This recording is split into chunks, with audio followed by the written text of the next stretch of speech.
We had a badass pool in the back, barbecue. Yeah. I would just rock my my headset because I was dispo at the time. Out on the chipping green. Chipping, yeah, right? just chipping balls to the 56 balls, wedge. dude.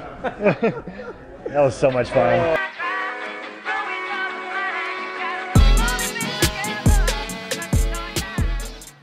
Anyway, well guys, welcome back to another episode of Beers and Stories. I'm here with a friend of mine who I actually used to work for. This is Jared Vidales. Jared, tell everyone hello. Hey guys. So, and Danielle, who's Jared's girlfriend, don't worry, we're not going to drink too many beers. Probably. No promises. Because you're out of town. So, but just a quick intro. I actually met Jared a couple of years ago. I had a beer with a couple of people that he was working with, got sucked into this company, and then learned the business known as wholesaling, which is, as you know, just a shit show. Cutthroat. So we no longer work together, but I hit Jared up and told him he had to come be on the show, so we're gonna, see what transpires. Awesome. Well, appreciate you having me. Super excited. I'm glad I could share some war stories. You guys know wholesaling is not the prettiest niche of real estate, but oh my God, we'll we let it used all to call out. it. It's kind of like a bar fight, just less organized. Just more glass and beer flying in the air all the time. And the people are not good people. Oh my God. So, and I don't even know if we've ever talked about this, but I was going to ask, what got you into the real estate business initially? Oh man, so No, that's not what you went to school for, right? absolutely not. So I mean, rewind. Well, I guess rewind. Engineer, materials engineer on paper. Biomedical degree concentration from Cal Poly down in California in San Luis Obispo. One of the best engineering schools in the country, next to like Stanford and all the big Ivy Leagues. Sure. So my parents wanted me to go through engineering, get a job, climb the corporate ladder. You know how it goes. Yeah. Yeah, I remember that talk. Not going to happen. And so, I mean, I was right out of college. I was hired on from a project engineering position with one of the largest mechanical contracting firms in the U.S. called Johnson Controls. Yeah, I remember you talking about that at the office. Exactly, like Fortune 67, like the big job right out of college. And they interviewed 2,500 kids and selected 15 to come in, go to Milwaukee, train, and kind of like be the cream of the crop tech sales guys. Okay. So did that for about 2.5 years, and I just, for me, like if anybody knows who I am, I have this weird personality that like I am all into everything, almost like obsessive, which it's a double-edged sword, right? Because girlfriend hates it. Yeah, but I remember some of these conversations from the office. So I quickly realized I'm literally in there at 6 a.m., leaving at 7 p.m., going in on the weekends, just trying to get ahead, trying to be the best I could be. And I realized, the salary's right here and my efforts are up here, and it's just not, the equation isn't working. Yeah, that makes sense. So I loved real estate for whatever it was. I hung out on Bigger Pockets, hung out on forums, met anybody I could meet. And I couldn't do it in California because that's where I was originally from, just because entry to market is just insane. So came out here to Phoenix for the corporate job in 2012, and as you know, financial meltdown was still extremely prevalent. Oh yeah, the market, because that's 2 years before I got here, and pricing was still cheap when I moved to the Valley. Yeah. 12, it had to be just dirt cheap. Dirt cheap. I mean, I moved in right out of California, moved into a house in Tempe with a couple aerospace engineering nerds, and there's a house for sale across the street in Tempe, mind you, for like 112 grand, completely renovated. Oh my God. And I didn't know anything about real estate, and I'm like, this is the... Well, especially coming from California, right? So you're not from San Luis Obispo, right? You grew up in where? Northern California. So the largest MSA there is Sacramento, so UC Davis is roughly where I grew up. Sure. Yeah, so coming here to Tempe, the pricing differential is insane. Exactly. You can't buy a broom closet in Northern California for 112 grand. No, I think everybody in my class in college who graduated and moved to like Orange County, San Francisco, they're paying $2,300 for a 1-bedroom, 400 square foot apartment. It's no joke. Crazy. Yeah, my sister and her husband actually, I'm trying to have them on the show. They found their place in LA. They live in Santa Monica on the west side. Beautiful home, right? They got this gorgeous modern townhome. It's concrete and glass everywhere. But they had to hustle to find it off market to pay for a starter home. It's 2-bedroom. I just don't see how you get ahead. It's impossible. I mean, and they both have good 6-figure jobs. I mean, he's a managing director at Silicon Valley Bank, right? If you're from California, you've heard of them. So he's an MD and runs their office, and she's got an MBA and works in hotels. I mean, they had to stretch to get it. I mean, it's housing's insane there. I mean, I have one of my best friends. He just left a biotech company in LA and got headhunted out to go to one in San Francisco, and they gave him like a $60,000 housing allowance. It's like a signing bonus on top of like 50 grand just to come over. I mean, it's ridiculous. That is nuts. So I guess to your point, I loved real estate. So as my I'm slowly finding out corporate isn't exactly what it's cut out to be. Not your cup of tea, if you will. Exact. And I'm just thinking, I'm like, so my interest in corporate goes down, and my interest in real estate goes back up. I'm like, I gotta find something. So re-networking, finding out what I wanted to do. So long story short, found 2 houses on the west side. And if you guys don't know, West Phoenix is heavily Hispanic area. Back then, you're picking these houses up for 50, 75 grand, flipping them. Maryville, that area? Maryville. Yeah, good old Maryville. Yeah. Salute. Tip to Maryville. Thank you very much for being there. So bought 2 properties actually on the same day. Had no idea I was going to buy anything that day from a wholesaler. And so you got into this because that was my experience too, right? The first flip I ever did was also on the west side of Phoenix, and I bought it from a wholesaler.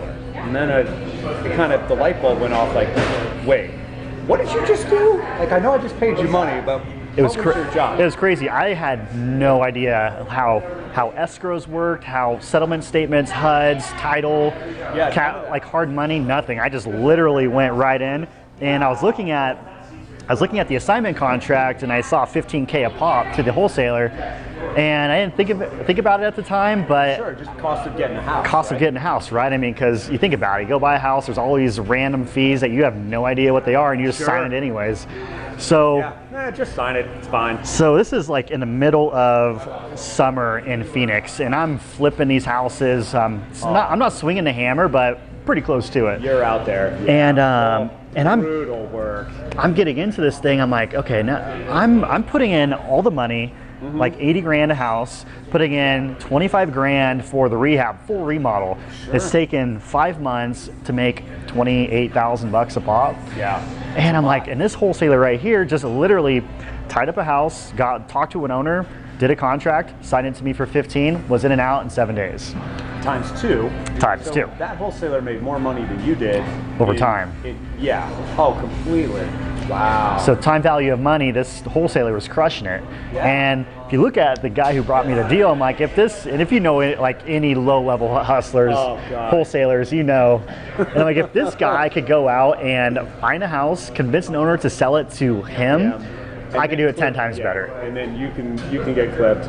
For sure. So that's how it happened. So that's how the whole thing started. So, and then I guess I showed up. You guys, it was you and Danielle, and then Hillary and Jesse.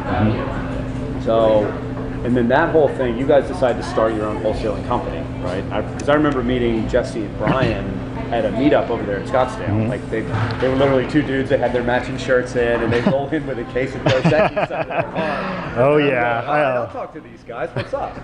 So, wow. Exactly. So it was.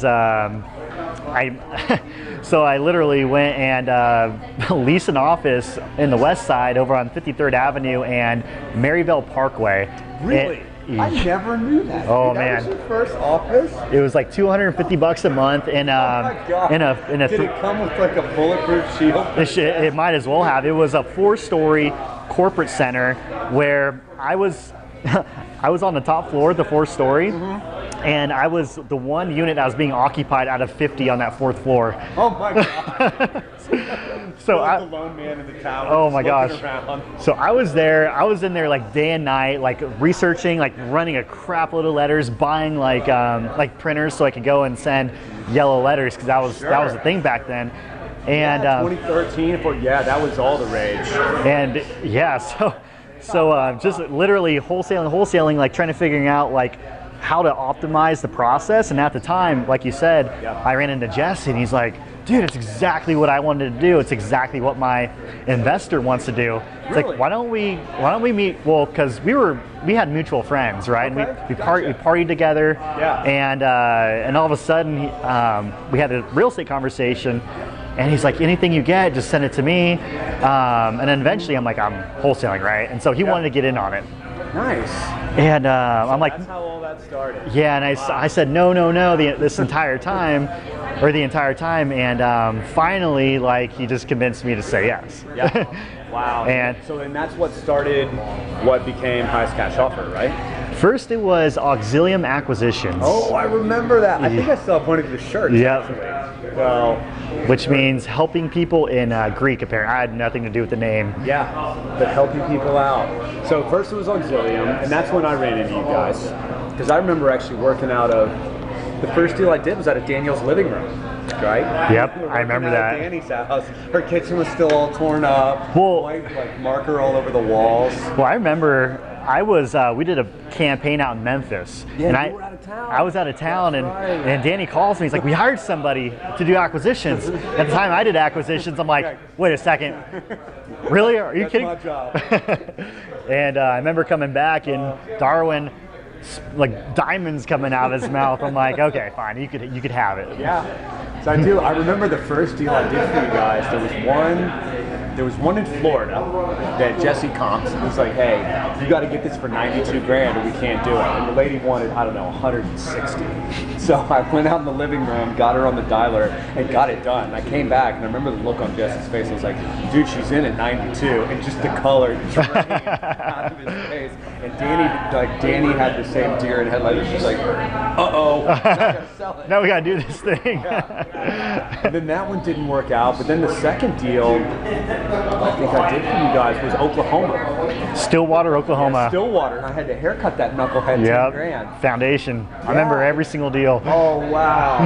Yeah, that was also from Danny's living room. So, crazy stuff. Yeah, so I reference what we did in that boiler room like to everybody. It's just such a crazy time, you know. Yeah. We hired this girl named Malika as our transaction coordinator. She ended up being I remember that because she didn't come in one day, and I stalked her down online and sent it out to everybody. I was like, by the way, I think she has a side business on Craigslist, but I'm not sure. Oh man. What else? There was Malika. You remember Cat Lady? Oh yeah, Huntsville, Alabama. God. What was her name? Tracy Green. Oh my God. So, yeah, that one. So for those of you guys watching, so Tracy was this crazy cat lady. I mean, just nuts. And we got a deal. The house was just a mess, right? The cat piss palace, so just disgusting. Oh yeah. And then she ghosted on us right before close of escrow, and I forget. She's in jail. Yeah, I remember talking to Danny. I found her mugshot online. Right? This is when no one at the company knew about my cyber stalking skills. Yeah. Not that I would ever use them for the purposes of evil. But yeah, she was in jail, and I had to call her friend, who got me in touch with her bail bondsman, and we still got it closed. Send a notary. Use the jail in-house notary to get the final docs done. And Michael Hibbs, the buyer we sold it to, walks into this place. This place is like borderline condemned. Yeah. So there was 50 dead cats just laying on the ground. Oh my God. We could go on and on. I mean, shit. Remember that 36th Street deal on the west side we got? Oh. With dying dogs on the couch, crackheads everywhere. Oh man. It was so bad. It was that one. God, we had some other just gems come through there. This was the Miller office by the time we'd moved. This is Miller. Yeah, so I had an Airbnb property that I was managing for a friend of mine. We're sitting around talking. I said, wait, maybe we can work out of this house for the summer, because here, no Airbnb works in the summer. In Phoenix, right. No one wants to be here. So yeah, we moved into Miller house. We had the boiler room in the garage. Everyone yelling on the phones. So that was such a bad house. It was such a great time. It was like the Silicon Valley startup house feel, you know, like you see in the movies. The garage was totally built out, had carpet, couch, put like 7 desks in there with a bunch of high school kids slamming. Window unit AC just cranking. And we had a badass pool in the back, barbecue. I would just rock my my headset because I was dispo at the time. Out on the chipping green. Just chipping balls to the 56 wedge. That was so much fun. Oh, good times. Yeah, I mean, the wholesaling business, and I really learned it from you guys because I didn't know anything about it. I just, you know, they handed me a phone and said, hey, you know, buy this house for this price and you're good and you make some money. Okay. So, whack, we get them. But, I mean, I remember talking to you and Danielle and even Jesse and really kind of learning the business. Or learn together, man. Yeah, God, we screwed a few of them up so bad. We ran. So we're signed up with a new private money guy, and he wanted all of our experience, and Danny and I were running a tally on how many properties he did across every single state, and I think we've done, back when we were in the boiler room, we did a deal in every single state except like 13. Yeah. That's right. We did one in Alaska. Anchorage, Alaska. And there was that one, the other one. Do you remember the deal in Cincinnati with the Don? We closed it from Africa.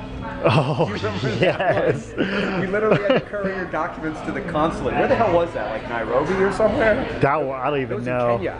Yeah. Whatever that would have been. But we had to get documents over there to the consulate to get notarized and then back in the diplomatic pouch stateside. I cannot believe that was crazy. I mean, I bought 2 houses in Cleveland. I mean, every single state you could think of was coming through our pipeline. Oh God, that was just chaos. I think the coolest one was the Durham one. Oh my God, that was the deal of a lifetime. Absolute deal.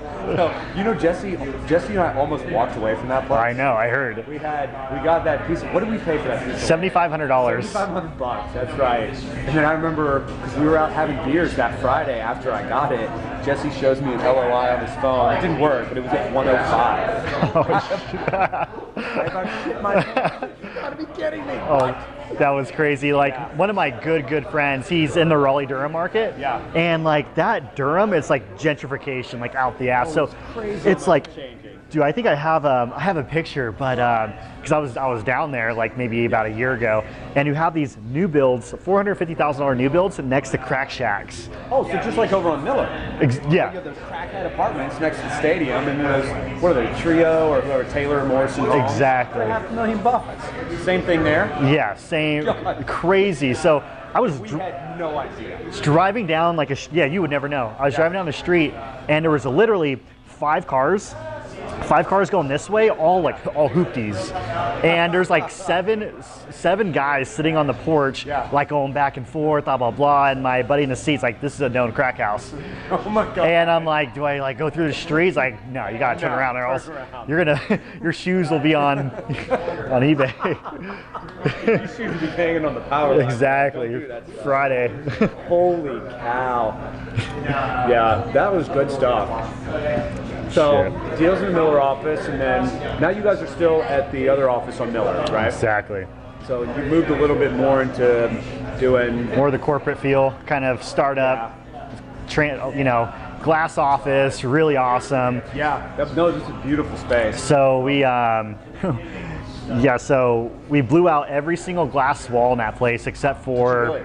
Yeah, except for the conference room, which we blew out a wall to make a big conference room. But we have so much staff now. Like, I moved in with Danny, like put our desks are together, and blew out my old office and blew out Jesse's old office to glass. Yeah. So we could put. So we have four acquisition guys on the main floor right now. Okay. And then we have room for 3 more in kind of Jesse's office, and then we have the analyst, the dispositions guy, and the MLS acquisition guy in what's now my office. So cool. And then in Tanya's old office there, that's probably just back to a storage closet. Well, we blew that out. Now that's the conference room. So Hillary's office and Tanya's old office, we blew out that wall. Now it's a conference room. Oh, nice. And then the girls' transactions and our bookkeeper are in. I don't know whose office that was from the beginning. Like the little storage room?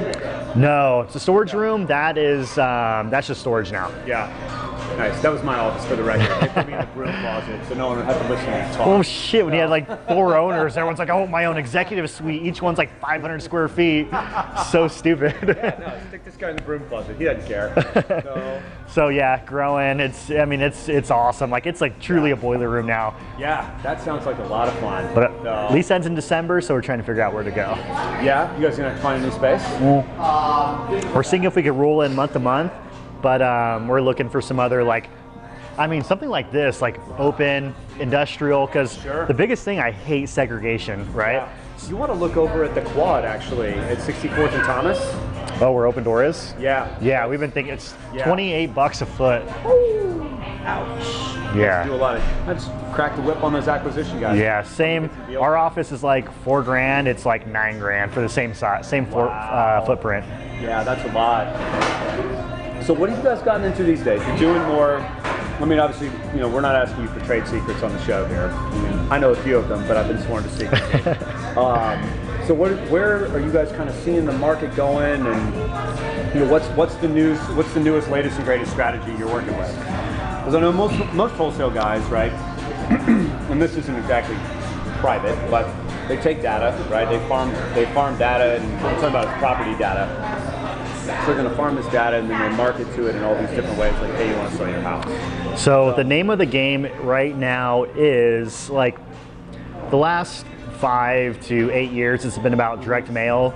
You go to CoreLogic, one of the largest data aggregators in the United States, go buy a list for 25 cents a record, and then go send it to a mail house. They send a letter saying, do you want to sell your house?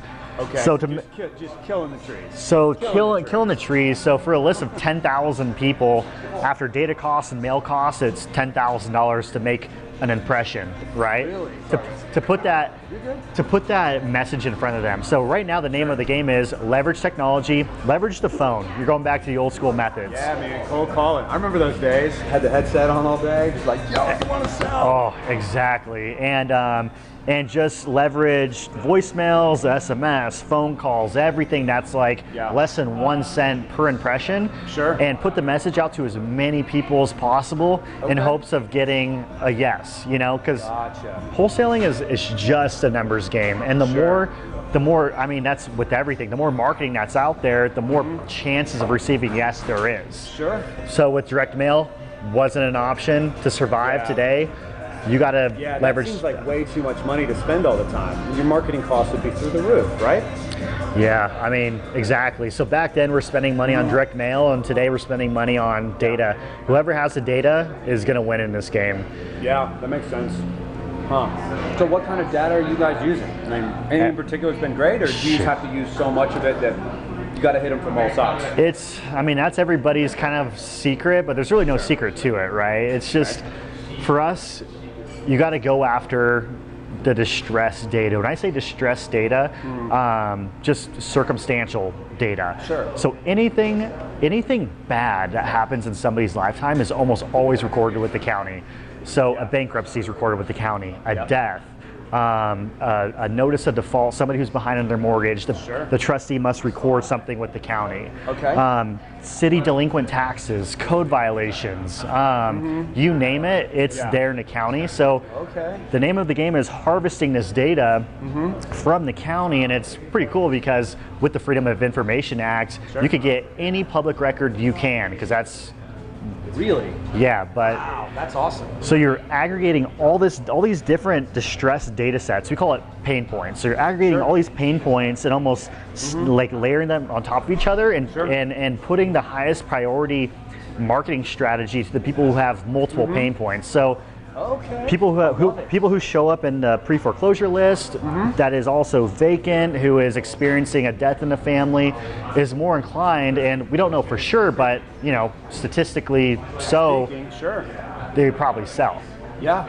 So aggregating all this data and then getting phone numbers, everybody knows what skip tracing is. Give it to TransUnion or Experian or whoever the big credit conglomerates are. Get the phone numbers and reach out to them. Really? Wow. So it's literally just churning through as much of this stuff as you can. Churning through. I mean, I think we're rocking probably 500,000 records a month.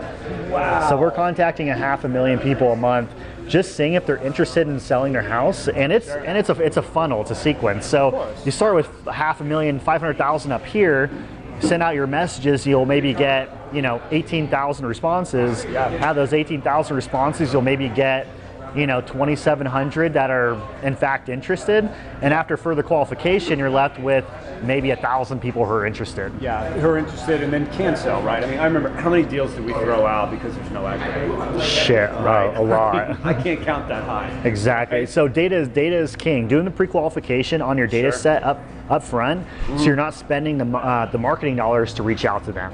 Gotcha. So the 1,000. It's all about not throwing that money at people who can't actually do a deal. Exactly. Like if I owe $500,000 on my house and it's worth $450,000, and you call me and say, "Yeah, man, I'd love to sell, but I can't because the bank."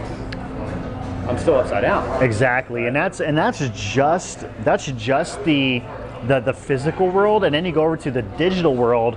And the digital world, you could be so much more targeted, because with big data like Facebook, Instagram, almost any website you go on today, they're literally recording different types of data points on you, so they could use that to their advantage and produce more marketing or produce more revenue dollars for their company. Or if you're a marketing company, targeted marketing, right? Exactly. Or if you're Facebook, somebody will literally pay you all the money in the world if you could reach somebody who has a 750 credit score with 3 lines of credit, who owns a platinum American Express. I mean, Facebook could literally, that's the whole thing going on right now. Is that they're that dialed in? They're that dialed in, and come the first of next month, you can no longer get that granular with the data sets. Really? Because, is this the Cambridge Analytica settlement thing? Yeah. Oof.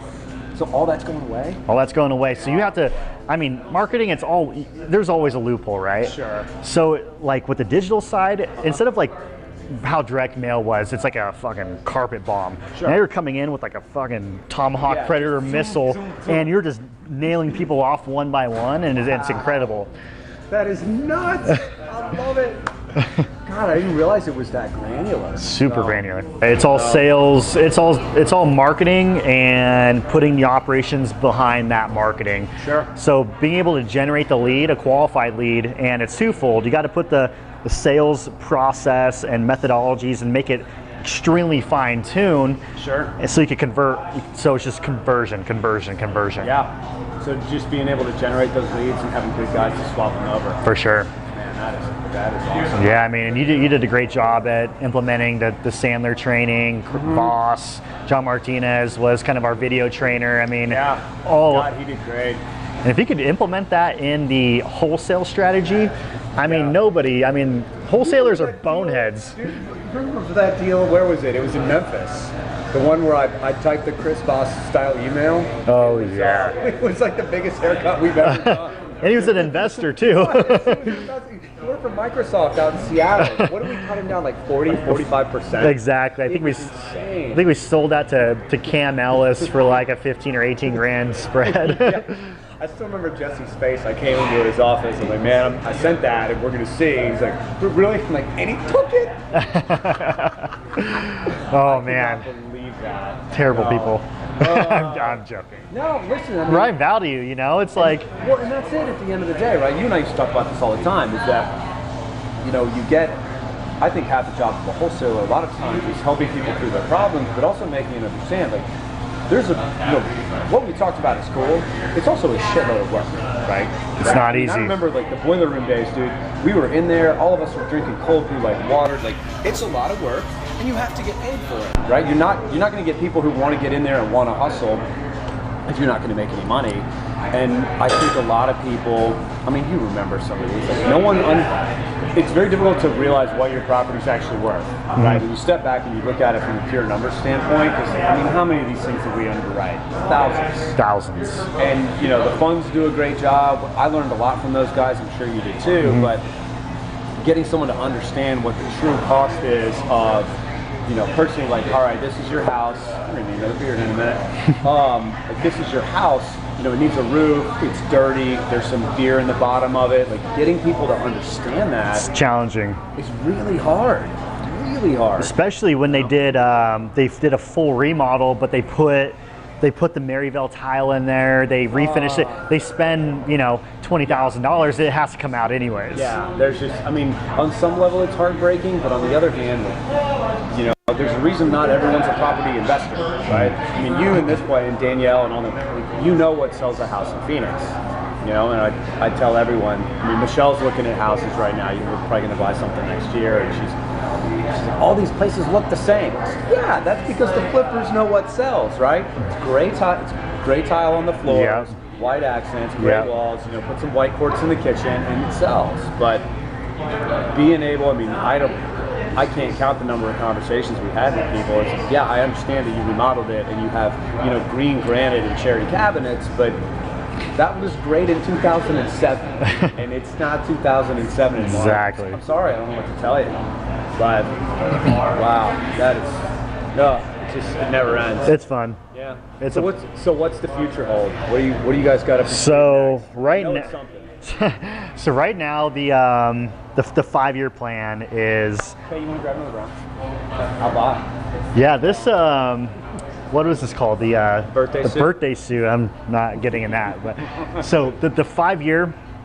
It's so just background on the company. I don't know how it's been a while since we've spoken. Yeah. Obviously, we're in Phoenix. We're in Vegas because Phoenix and Vegas are parallel markets. Yeah. We're in San Francisco, San Jose, Bay Area, as well as LA, San Diego, Orange County, places like that. Okay. Really only in California for the big spreads, right? Sure. You could rip $50,000, $55,000 wholesales all day long. Wow. And if you're taking stuff down, it's 100, 150 all day long. And it's like a whole tail, I guess, so to speak. So Phoenix and Vegas, it's easy.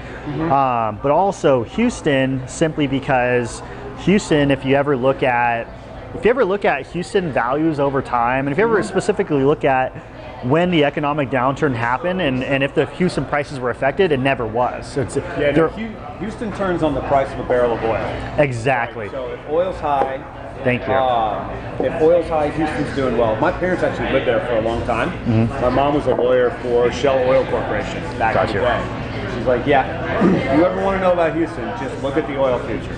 Oil's high, everyone's making money, and it's great. Oil's low, no. Exactly. But I mean, it's still Houston. It's been so. I mean, when's the last time your mom they were there when I don't think I was even born. This was 70s and 80s. So like since then, Houston's become so much more diverse because that was a huge struggle for them. Sure. Was when oil goes down, it's just like hell. Yeah. Right. So the whole city just gets crippled. So you have tech. I mean, they're one of the biggest healthcare hubs. So it's so much more diverse now. So even if oil tanked, it's like the stock market. You want to hedge your risk. Right.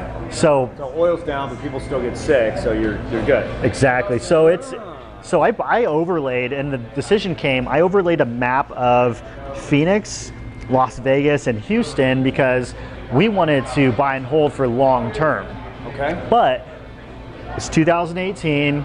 Don't know when this crash is going to happen. Sure. Sand states like Miami, Vegas, Phoenix are notorious for going like this. Yeah, it's a roller coaster. You don't want to buy in and then have your net worth get, chopped in half 3 times. Yeah. And I mean, and that happens. I was telling you, I've got some apartments under contract right now that I'm really excited about. I'm trying to buy the building next door, but it's a risk. When I modeled them out, it is, this is probably a 10 to 20 year hold for me. Apartments, it's long term, but I had to model it out where, that investment, I could be underwater on those buildings at some point easily. But you don't lose it until you sell. Exactly, and I have a long enough hold period where, now, let's see, when did the market bottom out here? 11, and this is 18, so it's been 7 years. That's enough time for me to go through a crash and then ride it back. Exactly. But if you're not prepared to do that. Exactly. That's why you got to structure your debt perfectly, so you're not locked into like a 5-year balloon, and when that balloon comes up, it's at the bottom of the market. I've got one on my commercial building. It does not help me sleep. I think balloons in 2022. Oh, shit. Yeah, exactly. Man, there's been a few times like, what a heartburn. God. You hit that joint and start thinking, you're like, oh, fuck, I'm screwed. Oh my God, this could be really bad. I worked so hard on this property. So like, so we're looking at we overlay it and just basic modeling like you mentioned. Sure. And Houston, I mean, it doesn't dip. It may go dormant in terms of value, but I mean, it was pretty stabilized. Really? So exactly. So that's good to know. So if you look at single families, just because they're the most liquid asset type, as like stock. You know, you're trading short term over here in Phoenix and Vegas, so fixing and flipping. Then you're holding long term over in Houston. Like your blue chip stocks, right? Exactly. And this is like your penny cannabis stocks over here, right? So you're turning cash over here at the same time you're allocating a portion of your proceeds and earnings over to Houston for long term. Gotcha. And there's always going to be jobs there, right? I mean, exactly. Energy and healthcare are never going anywhere. I mean, it's like the 5th largest grossing GDP in the U.S. is Houston. Wow. That's pretty well. There's a lot of oil business there. Exactly. Look at all the cars drive by. Jesus. Well, so good, man. That sounds like a pretty decent play. I wouldn't have thought of Houston. I went and did those apartments in Corpus Christi, or tried to. Oh yeah, how'd that go? Oh my! Did I ever tell you this story? Oh my God! So that deal came through highest cash offer, right? Brian brings it to me. I get the owner on the phone. There's another wholesaler who is just being a total dick. Right. So I naturally used the benefits of our office to find the owner and gave him a call, and put the owner and the wholesaler in touch, and I said, look, I want to buy this place. I don't know what this guy's deal is, but this is what I can pay for it. So you guys work it out. So the owner and I talked on the phone a couple times. Listen, I'll book a ticket. I'll come down there. Let's do this. It's like, okay, yeah, come on. So I buy a plane ticket, book an Airbnb, standard issue stuff. The day before I'm supposed to fly out, I get an email from the seller. It's like, yeah, someone else offered to pay more, so I signed with them. Right? My flight leaves the next morning. No! Holy shit. But silver lining, right? So I fly. I'm like, you know what? Fuck it. My ticket's booked. The Airbnb's paid. Let's go down to Corpus Christi. I've heard there's good music there. Whatever. So I spend 2 days bopping around. I look at other properties. I rode out to those apartments. Just a rat-infested trash heap. Like, I mean, blessings in disguise, right? Like, I didn't get it. It would have been a nightmare of a property. So, funny story. The last day, I'd set to fly out the next morning. I'm in a bar in Corpus Christi, Texas, fairly lit up at this point. I'm with some of my brother's friends who work in the oil industry there. So we're fairly lubricated at this point. My phone rings and it's my agent here, Charles, who's actually been on the show. He was on a couple weeks ago. I pick up, hey buddy, what's going on? You know, kind of drunk. He goes, listen, put your beer down. I found you a third condo in that building that just came on the MLS, and it's a steal.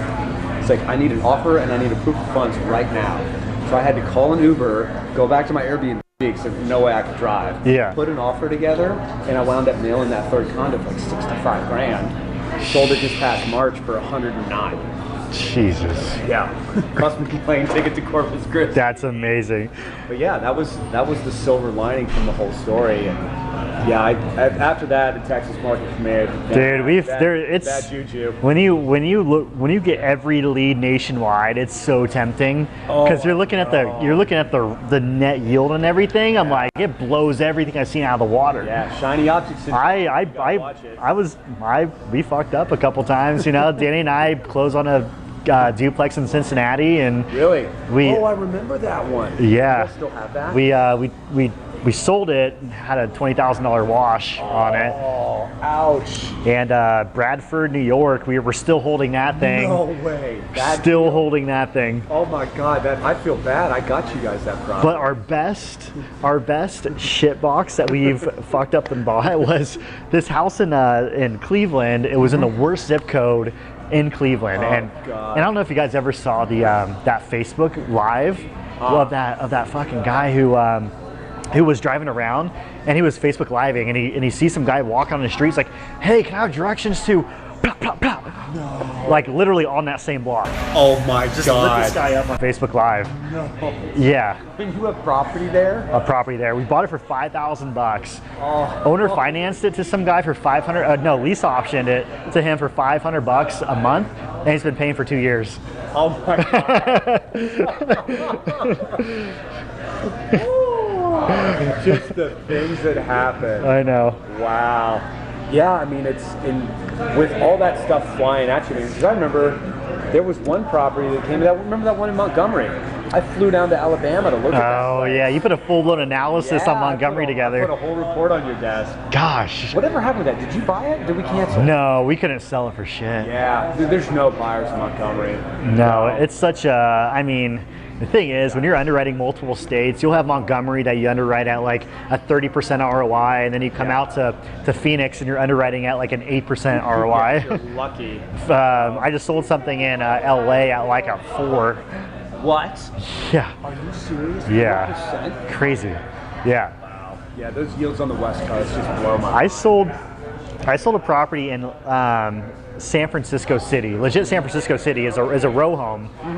$20,000 below the market value, and it was like $850. So I sold it for $830 wholesale cash. Wow. People will spend that just to save 20 grand. That market's crazy. Wow. Yeah, that West Coast housing market just continues to blow my mind. But it seems like it's been good to you. You know, you guys do what? San Diego, LA, and San Fran? Yeah, so Bay, San Francisco, San Jose, South, LA, San Diego, Orange County. We'll go up to Ventura a little bit. Okay. Jeez. Yeah, and just wholesale, because higher price homes, higher margins, whatever. And then Phoenix and Vegas, the only thing we're doing in here is fixing and flipping. Okay. And then anything that we hold is all subject to. Gotcha. So you guys are doing the loans and all that. Huh. We're literally you know. How has that market been? Are you guys finding subject to deals here on occasion? Yeah. It only happens, in my opinion, with somebody who's in like a very time-sensitive situation, like got to move for work or whatever else. Like foreclosure situation. Okay. Like something where they have no choice, and they're like 10 days away from the auction. Gotcha. And their mortgage balance is a little bit higher, where it just doesn't work for cash buyers. So you have to like have a conversation with them, say, I could get this done, save your credit, give you some cash, but you got to leave your mortgage in place. Yeah. And the advantage is, we're walking into a mortgage at, you know, a conventional at 4%. Which is very hard to do as an investor. Very hard to do. And we're going to take that over, catch you current. We're going to give you 5 to 10 grand to walk. Sure. And you have to trust us that we're going to make your payments on time every month, because they're on the hook. Yeah. No, that's a big one. But I just spin it like, I mean, they always say like, what if you don't pay? I'm like, I'm going to pay you 10 grand to walk. I'm going to pay 20 grand to catch you current. I'm going to pay your mortgage and potentially do construction on your house. Yeah. Think I'm going to drop 60 grand out of pocket just to default on an $800 mortgage? Yeah, come on. That doesn't make any sense. Wow. That is good stuff. Yeah, it's fun. Yeah, those subject to deals are neat. Actually, my mates came to me not too long ago with a house they want to sell, and I think we managed to get a subject to deal together. Nice. Yeah, it's great. It's right here in Scottsdale. Shit. But it needs some work, you know. I'm going to have to pay for a new AC. Like, they have 3 people living there right now with no air conditioning. Damn. Imagine that. That's a good. That's actually a ultra good, like good distressed list. Is houses that don't have AC permitting. Yeah. So especially here in Phoenix, so houses, target houses that don't have air conditioning. Yeah, all the evaporative cool. I didn't think about that. Mm-hmm. Yeah, AC. I could not imagine living here without AC. I was talking to this lady in pre-foreclosure like 3 days ago, and took forever to get in touch with her. Finally, I called her at 6 a.m. Yeah. Hello. And long story short, she didn't have AC. I'm like, what's going on? I don't have AC. I haven't eaten in 7 days. I don't have running water. Oh my God. I'm like, oh my goodness. Well, you need some money. Let me help you. Let me come over and give you something to drink. Jeez. Wow.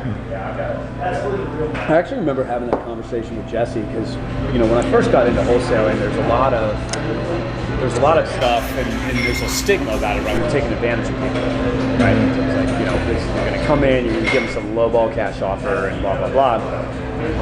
But it's truly fascinating to me that, there are some people that they truly need help, right? I had this conversation with my buddy Charles, who's a real estate agent. The fact of it is, not everyone needs to own their home, right? There are people, and I've been, anytime you're young and in transit, or if you're older and you can't take care of a place, it doesn't always make sense to own a house.